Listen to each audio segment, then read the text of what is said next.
반갑습니다. 감성 책방의 이병찬입니다.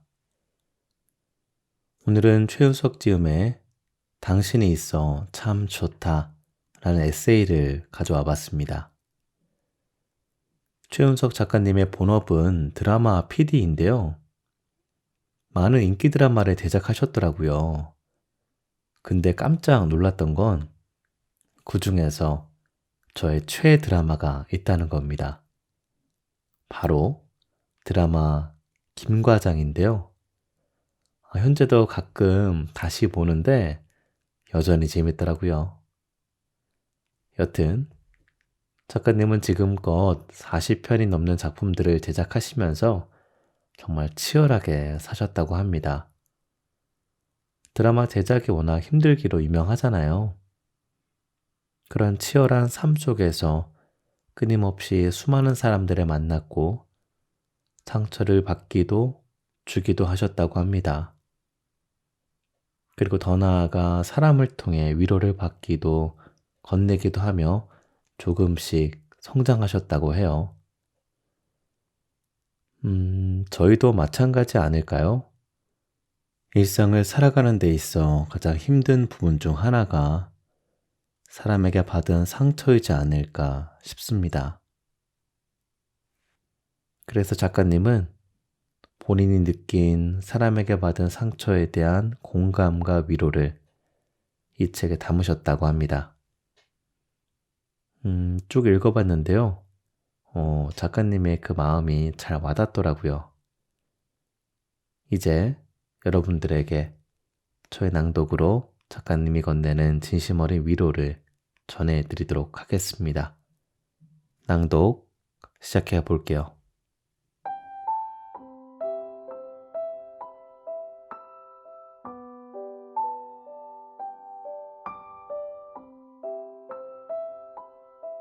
잘 지내? 오랜만이야. 살다 보면 일이 뜻대로 되지 않을 때가 있다. 내게는 그게 2021년 가을이었다. 1년 반 동안 열심히 준비한 드라마가 잘 되지 않았다. 흥행도 평가도 좋지 못했다. 그러다 보니 많은 게 변했다. 드라마 하면서 얻은 상처도 컸지만 무엇보다 자존감이 바닥을 쳤다. 지나가는 사람 모두 나를 향해 손가락질하는 느낌이었다.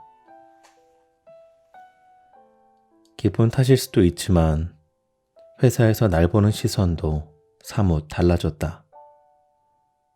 전에는 분명 이렇지 않았는데 그동안 나름 괜찮은 경력이었는데 한순간에 무너졌다. 이렇게 큰 실패는 처음이어서 그런가?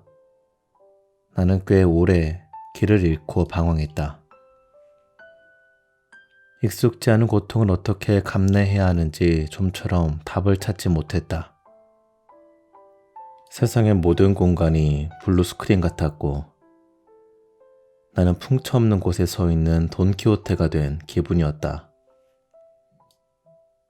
어딜 가도 어느 곳에 있어도 참을 수 없는 이질감이 느껴졌다. 숨고 싶었다. 검은 옷에 묻은 얼룩처럼 누구도 볼 수 없는 곳으로 사라지고 싶었다. 그날도 그랬다. 새벽 여명과 함께 떠진 눈을 종일 깜빡이다가 답답한 마음에 집 주변 안양천을 혼자 배회했다. 터덜터덜 걸어가는 내 어깨 너머로 진눈깨비가 날렸고 사선으로 부는 찬바람은 힘없는 내 머리카락을 흩날렸다. 걸으면서 나는 계속 내게 질문을 던졌다. 앞으로 어떻게 해야 할까? 알베르 카미는 행복이 무엇인지 계속 묻는다면 결코 행복해질 수 없다라고 말했다. 수많은 생각과 질문은 나를 단단하게 만들기는커녕 계속해서 나를 흔들어 놓았다. 내게 다시 기회가 있을까? 앞으로 잘하면 되지. 아직 젊은데. 예전에는 그렇게 많이 오던 기획안이 이제는 가물에 콩나듯 오는데? 한 걸음 뗄 때마다 수많은 생각이 내 머리 위로 스쳐 지나갔다. 딱히 가고 싶은 곳도 없었다. 그렇다고 이대로 멈춰 있고 싶지는 않았다. 가슴이 답답했다. 그래도 연출 못한다는 소리 들은 적은 없잖아. 아이디어도 많다고 소문났고. 그러면 뭐해? 이미 스크래치 났는 걸. 과일로 따진다면 이제 파품이 된 거야. 좋은 쪽으로 생각하려 해도 자꾸만 불쑥불쑥 찾아오는 부정적인 생각이 내 걸음을 처지게 했다. 길 위의 풀들이 한겨울 찬바람에 사락사락 흩날렸다. 저 멀리 골프 연습장 네트 너머로 잿빛 하늘이 펼쳐져 있었고 달이 여위고 차오르듯 내 그림자는 짧았다 길어졌다 반복했다. 그때였다. 띵동. 핸드폰 문자음이 들렸다. 감독님, 요즘 어떻게 지내? 통화 가능? 확인해보니 배우 남궁민 형님이었다. 형님이 갑자기 무슨 일이지? 머릿속에 물음표가 생겼다. 남궁민 형님과 나는 김과장이라는 드라마에서 주연과 연출로 만났다. 우리는 서로 잘 맞았다. 어떻게 하면 웃길까? 서로 경쟁하듯 아이디어를 내었고 시청자들도 좋아해줬다. 일주일에 사나흘은 꼴딱 밤을 새우며 촬영하다 보니 전후회도 생겼다. 드라마가 끝난 후에도 형님은 꾸준히 술을 사줬고 연락도 자주 주고받았다. 내 두 번째 단막극에 바쁜 시간 쪼개서 특별 출연까지 해주셨다. 연기는 말하면 입 아플 정도로 완벽하고 사석에서는 친형처럼 현실적인 조언도 해주고 썰렁한 내 유머에도 깔깔거리며 웃어주는 정 많은 사람이었다. 전화를 할까 말까 고민하다가 카톡으로 안부 인사를 보냈다. 저야 뭐 늘 그렇죠. 하하. 형님 잘 지내셨어요? 늦었지만 연기대상 다시 한번 축하드려요. 하하. 며칠 전 형님은 스토브리그로 SBS 연기대상을 받았다. 방송을 보면서 축하한다는 글을 문자 창에 썼다 지우기를 반복했다. 내가 안 보내도 다른 사람들이 축하 인사 충분히 많이 할 거야. 드라마 한다고 최근에 연락도 많이 못했으면서 뭘. 결국 그렇게 생각만 하다가 메시지를 보내지 않았다. 답통은 없었다. 다행이라 생각했다. 나는 또 안양천을 걸었다. 너무 하하를 남발했나? 그나저나 몇 개월 만에 왜 연락하신 거지?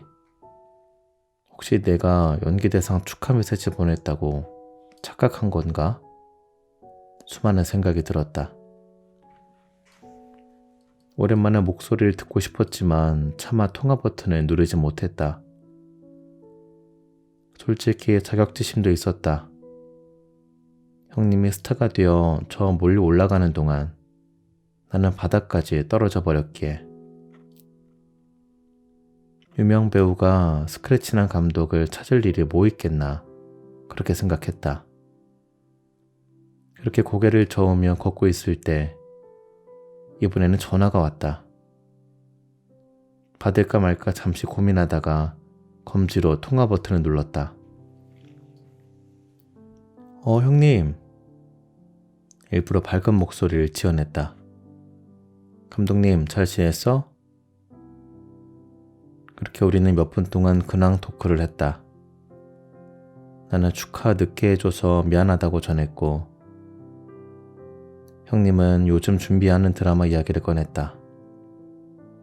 농담하고 호응하고 하하 웃으며 늘 그렇듯 이야기는 화기애애하게 흘러갔다.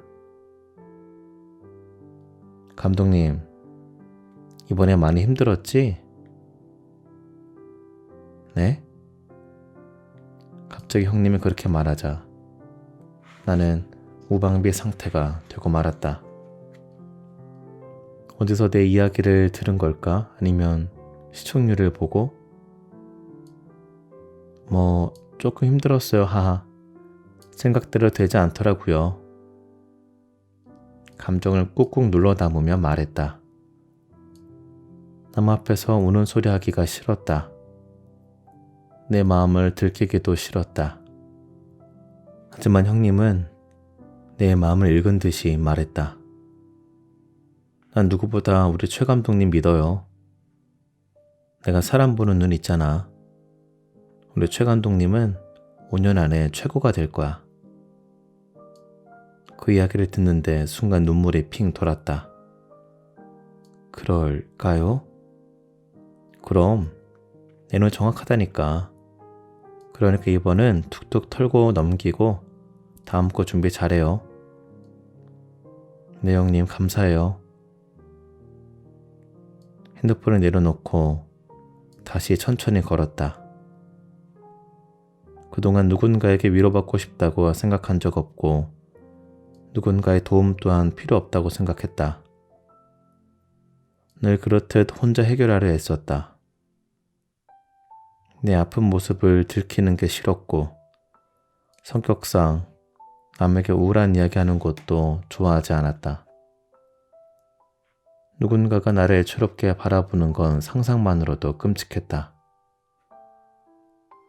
조개 껍데기처럼 단단하게 마음을 닫고 가족을 제외한 그 누구도 볼 수 없게 하는 것. 그게 내가 세상을 대하는 방식이었다. 나 원래 혼자가 편해. 참는 것도 그리고 이겨내는 것도 혼자 할 수 있다고 생각했다. 그게 편했으니까. 나만 내 마음을 잘 추스리면 되니까. 그 정도로 의지력 있는 사람이라 생각했다. 하지만 아니었나 보다. 울컥 눈물이 고이면서 코끝이 찡해지는 걸 보니 아무래도 나는 누군가의 따뜻한 말 한마디를 간절히 바라고 있었나 보다. 내가 사람 보는 눈이 있잖아. 우리 최 감독님은 5년 안에 최고가 될 거야. 그 말이 계속 귓가에서 맴돌았다. 솔직히 전부 진심은 아니었을 거다.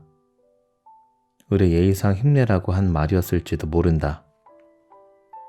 그래도 그 한마디는 내 마음 한복판에 커다란 동심원을 그려냈다. 심장에 열꽃이 올라 점점 걸음을 빨리 하다가 결국 안양천을 내달렸다. 달려도 힘들지 않았다. 사람 살아가는 데 필요한 온기는 그리 많은 양이 아닐지도 모른다.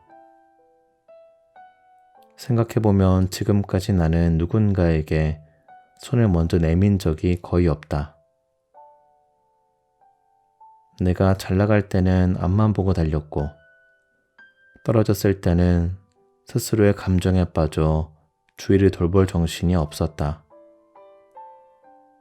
친구들에게 안부 인사를 먼저 한 적 없고 설령 좋지 않은 이야기를 들어도 안쓰러운 마음만 간직한 채 흘려 넘겼다. 거만하다면 거만했고 차갑다면 누구보다 차가운 인생이었다. 주는 것보다 받는 것이 익숙했고 비판보다는 칭찬에 관대했다. 내버려둬도 난 알아서 잘해. 일종의 자신감이자 모종의 자만심이 깃든 삶이었다. 하지만 제대로 넘어지니까 전에는 보이지 않았던 것들이 보이기 시작했다.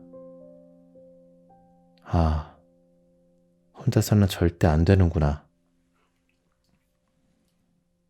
그런 생각으로 천변을 뛰면서 나는 한 가지 목표가 생겼다.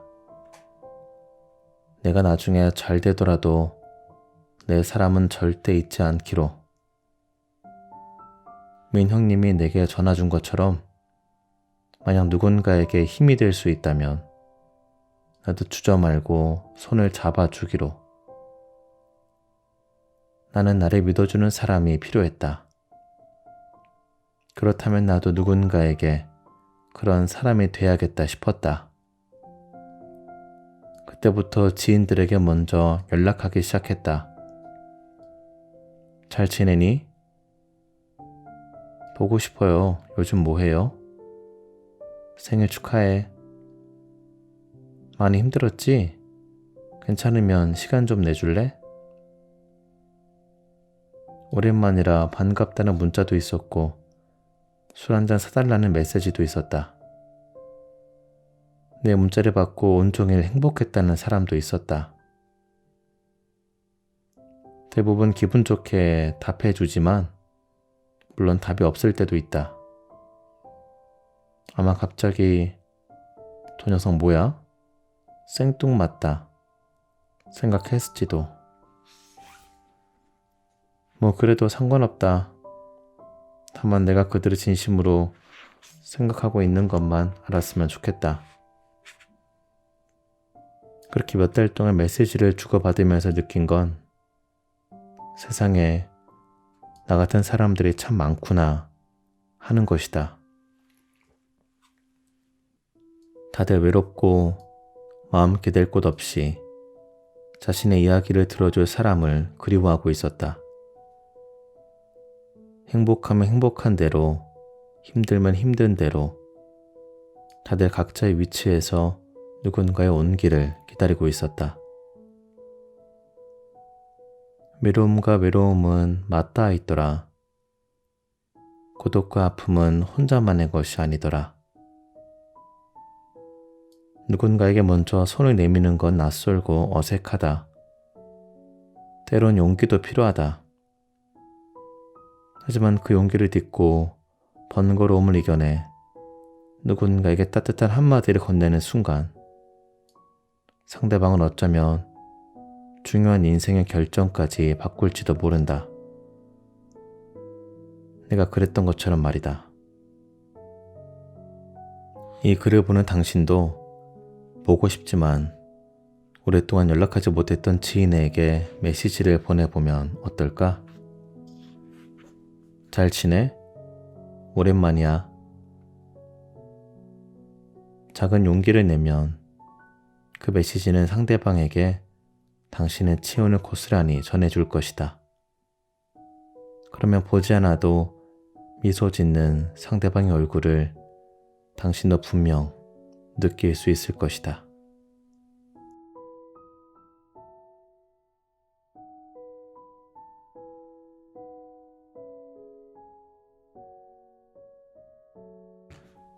에너지 도둑을 대하는 방법.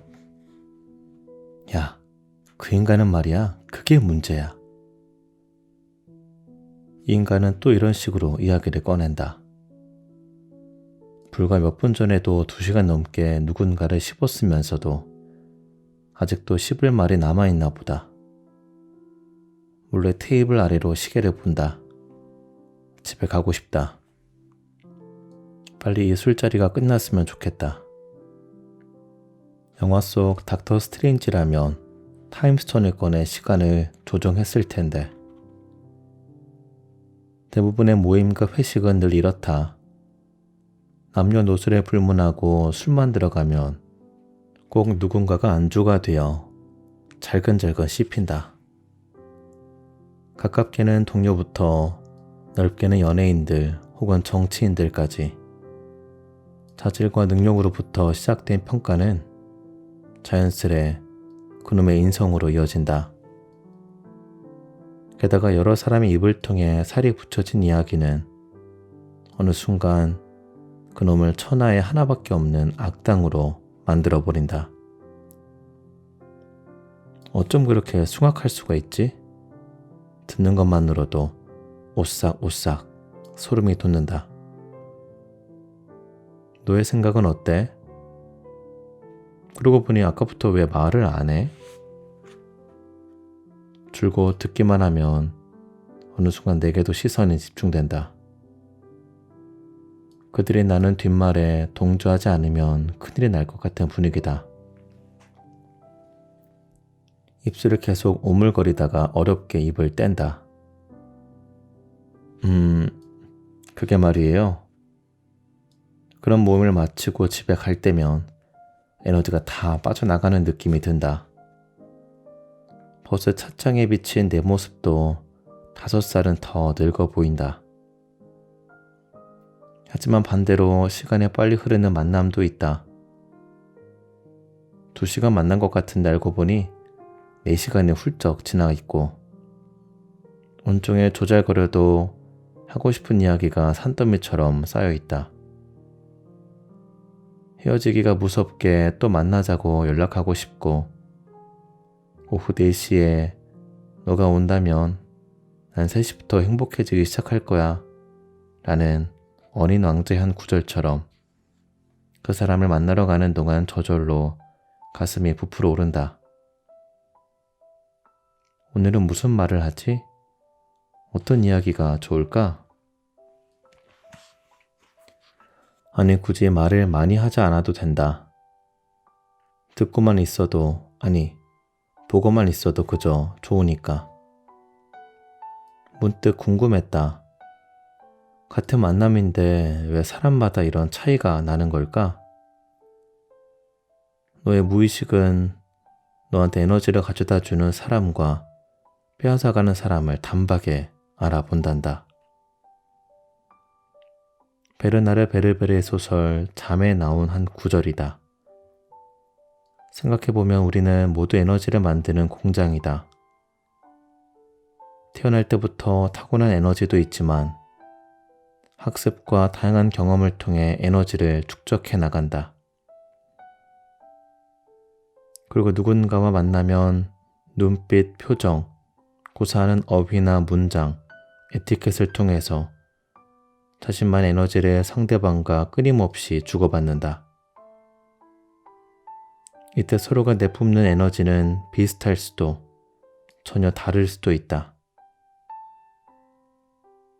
색깔이 다른 건 상관이 없다. 설령 보색이어도 합쳐질 수만 있다면 조화로운 색이 될 수 있으니. 우리가 경계해야 하는 건 지속해서 부정적인 에너지를 만들어내는 사람들이다. 대표적인 경우는 누군가에게 자신의 가치관을 일방적으로 주입하려는 자들이다. 이것 좀 믿어봐. 너 투표 누구 했어? 그게 아니라니까 그러네. 생각이 다른 것을 확인했는데도 끊임없이 제 생각을 강요한다. 각자 다양한 생각을 하며 가치관이 다를 수 있는데 그들은 좀처럼 다름을 용납하지 않는다. 자기 안의 세계에 갇혀서 그게 전부라고 생각한다. 분명 세상의 모든 것은 그렇게 이것 아니면 저것이라는 식으로 딱 떨어지지 않는데 그들은 어떻게 모든 걸 100% 확신하는지 신기할 따름이다. 늘 느끼는 거지만 어설프게 아는 사람들이 제일 목소리가 크고 말이 많다. 두 번째는 남을 함부로 험담하고 다니는 사람들이다. 그들은 누군가 불행해질 때 행복감이 높아진다. 아니면 남을 깎아내려야 자신의 위치가 올라간다고 생각하는 걸까? 매사에 불평불만이 그렇게 많을 수가 없다. 그런 사람들과 같이 이야기하다 보면 잠깐이라도 자리를 비우는 게 부담스럽다. 이 자리에 내가 없으면 얼마나 내 험담을 해댈지 안 봐도 눈에 선하기 때문이다. 마지막은 끝도 없이 우울한 사람들이다.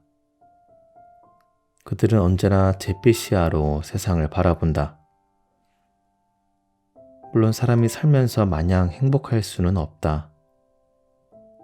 당연히 누군가 아플 때는 옆에 있어주고 힘들 때는 힘이 되어줘야 한다. 하지만 문제는 이런 게 습관인 사람들이다.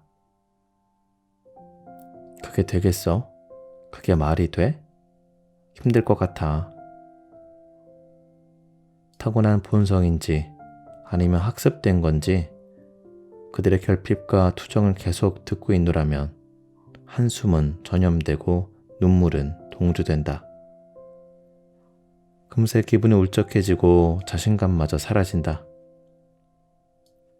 예전에는 누군가와 오래 시간을 보내면 무조건 친구라고 생각했다.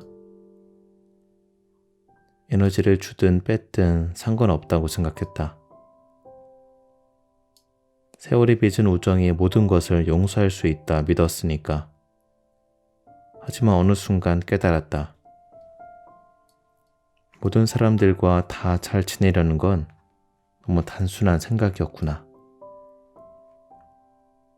비즈니스 미팅이라면 어쩔 수 없지만 사적인 만남까지 굳이 에너지를 뺏어가는 사람을 만날 필요가 있을까? 요즘 그런 의구심은 많이 든다.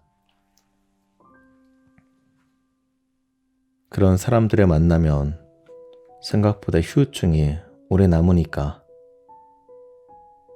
그러다 보니 습관적으로 남 험담하는 사람, 자신의 가치관을 강요하는 사람, 우울하고 힘든 이야기만 주구장창 늘어놓는 사람과는 점점 거리를 두게 된다. 현재 업계 탑인 연출 선배 밑에서 조연출한 적이 있었다. 프로그램 하는 내내 너무 호되게 당해서 좋은 기억이 있지는 않지만 그와 함께 일하면서 제대로 배운 게 하나 있다. 그건 자신의 에너지를 효과적으로 관리하는 법이었다. 그는 쓸데없는 말을 좀처럼 하지 않았다. 촬영 현장에서도 술자리에서도 마찬가지였다. 한 번은 이런 일이 있었다. 연기자 한 분이 취해서 그 자리에 없는 누군가를 험담하기 시작했다. 분위기는 심각해졌고 다른 사람들도 한마디씩 거들었다. 뭐라고 말해야 하나 눈치 보고 있는데 옆에 앉은 선배는 그저 술만 홀짝홀짝 마셨다. 이건 너무하잖아요.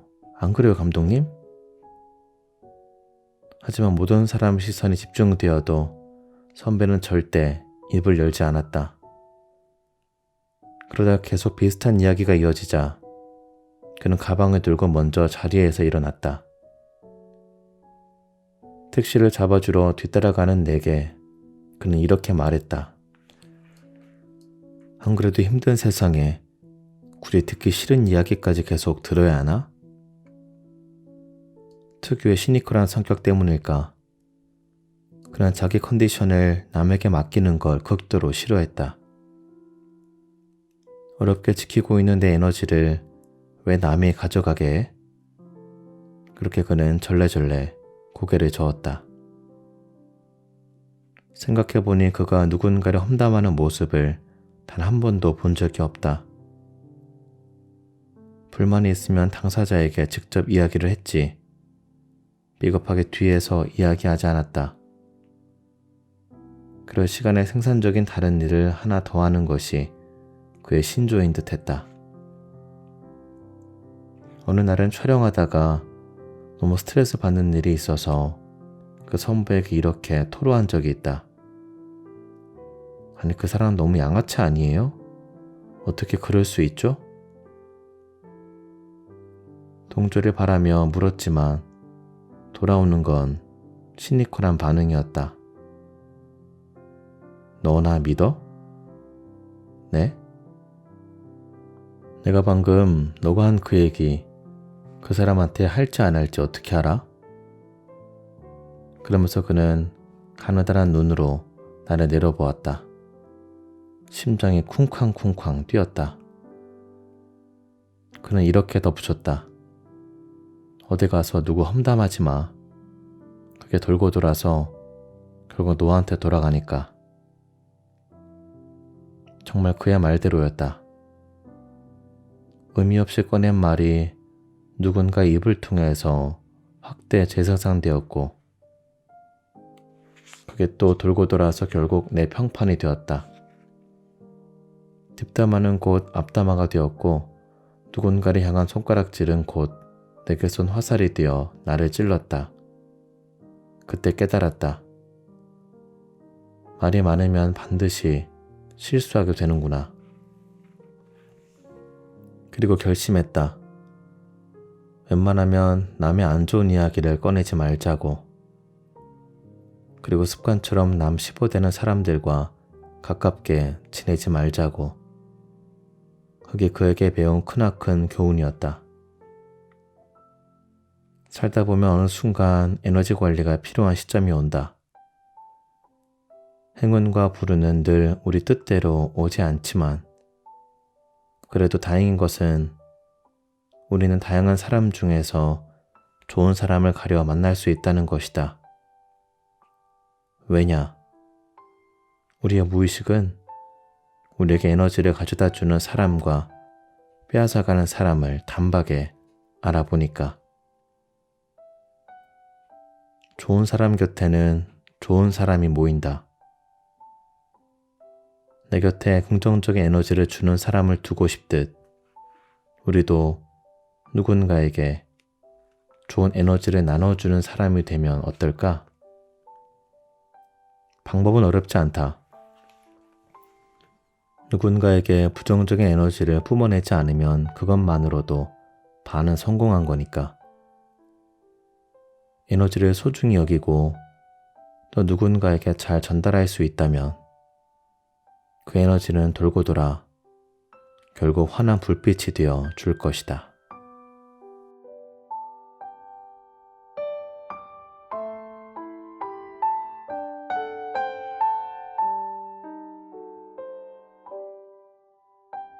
네, 최윤석 지음의 당신이 있어 참 좋다 일부분을 낭독해드렸습니다. 작가님이 열심히 준비한 작품이 실패를 해서 정말 힘겨운 슬럼프를 겪고 있는 와중에 배우 남궁민님의 따뜻한 위로의 한마디가 정말 큰 힘이 되었다는 내용. 네, 아주 감동적이네요. 역시 명품 배우는 다릅니다. 이렇게 한 사람의 위로가 얼마나 큰 힘이 되는지 다시 한번 알 수 있는 내용이었는데요. 저도 그런 경험이 있습니다. 취업이 너무 안 돼 정말 힘든 시간을 보내고 있을 당시 친한 형님이 먼저 연락을 주셨고 이런 말을 해주셨어요. 사람마다 다 때가 있는 것이고 너는 분명 잘 될 거야. 내가 사람 보는 눈이 있거든. 그러니까 더욱 자신감을 가지고 임해봐봐. 그 말을 딱 들었을 때 저는 정말 눈물이 나는 걸 참느라 힘들었습니다. 네, 그리고 자신감을 갖고 임해서 결국 취업에 성공했죠. 그리고 그 말은 아직도 제 가슴속 깊은 곳에서 살아 숨쉬고 있습니다. 사실 누구나 열심히 살다 보면 한 번쯤은 지칠 때가 있고 원하는 결과가 나오지 않아 좌절한 경험을 가지고 있지 않을까 싶어요. 그 말을 바꿔 말하면 내 주변에 현재 그런 힘든 시간을 겪고 있는 사람이 충분히 있을 수 있다는 얘기가 될 수 있지 않을까 싶습니다. 만약 그런 분이 있다면 배우 남궁민님처럼 그 형님처럼 먼저 연락해 따뜻하고 진심 어린 위로와 응원의 한마디를 건네보는 건 어떨까요? 그런 작고 사소한 행동 하나가 우리 세상을 좀 더 따뜻하게 만들 수 있지 않을까 싶습니다. 그럼 감성책방 여기서 마치도록 할게요. 끝까지 들어주셔서 진심으로 감사드립니다. 여러분들 포근한 밤 되세요.